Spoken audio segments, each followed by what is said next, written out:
Mr. Chair, sabi nila, baka naman we can bend the law to make the people happy.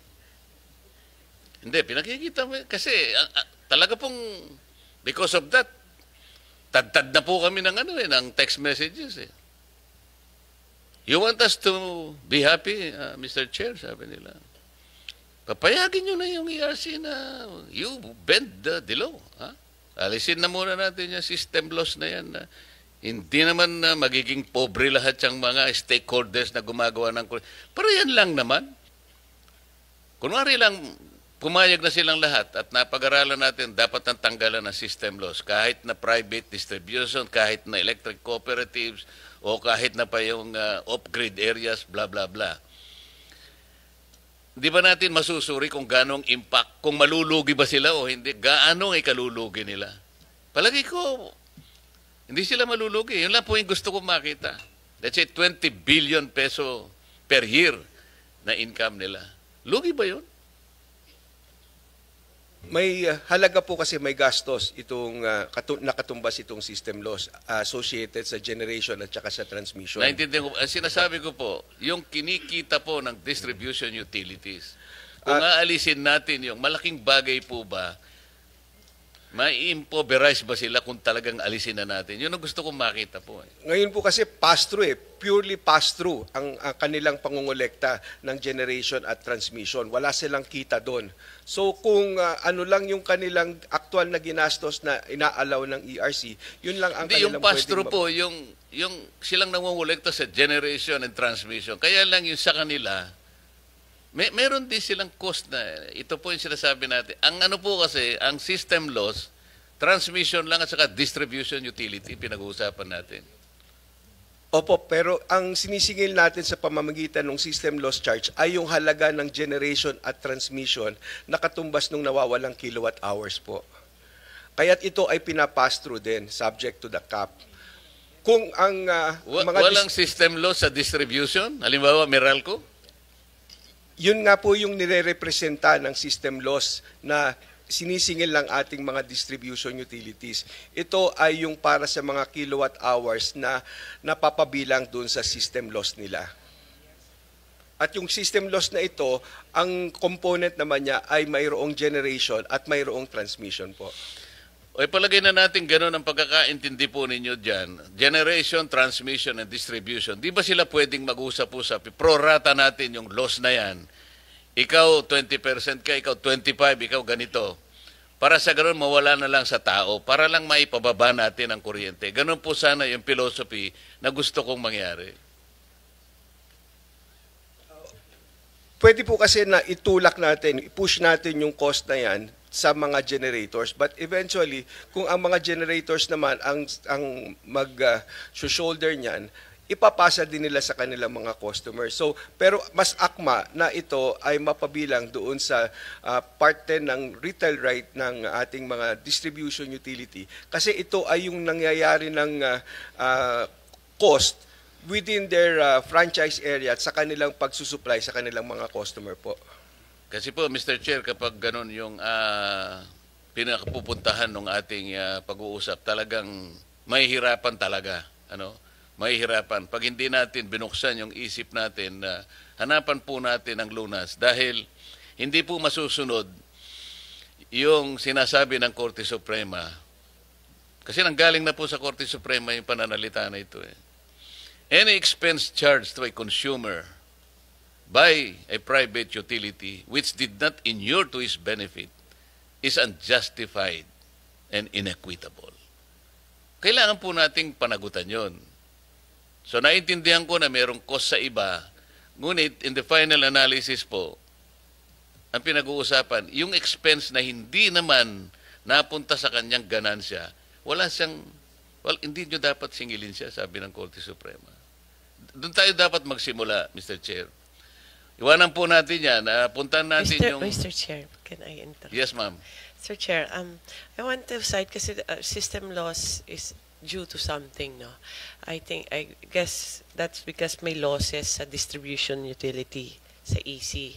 So, kinakalculate yan tapos binabalik. But another way, not just by capping it, but another way of addressing the problem is fixing the efficiency of the utility. Yung EC, for example.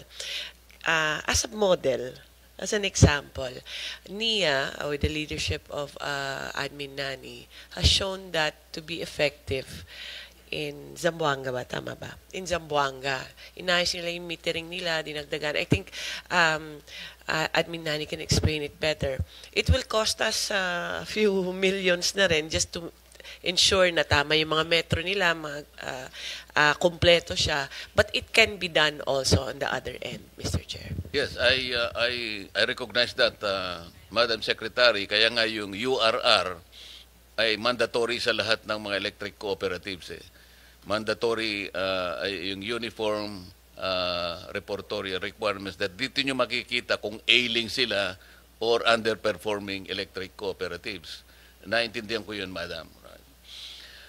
Kagaya po nitong feed-in tariff allowance, no, nag-increase na po ngayon from 0.1189 per kilowatt hour to 0.2773 effective November 2025. Tama, Mr. Chair? Tama po, Mr. Chair. Or 74% increase that will be passed on to the consumers again. So, ito po, pinag-uusapan natin ang affordability. Imbes na naipababa pa natin, lalo papataas po eh. Ngayon, to make matters worse, ito, yung green energy auction natin, prices have not been reflected yet in the billing cycle, pero consumers will soon be charged. So, dalawa pong renewable energy subsidies na po ang ano rito, yung FIT and the GEA. So, ano pong gagawin ng DOE rito?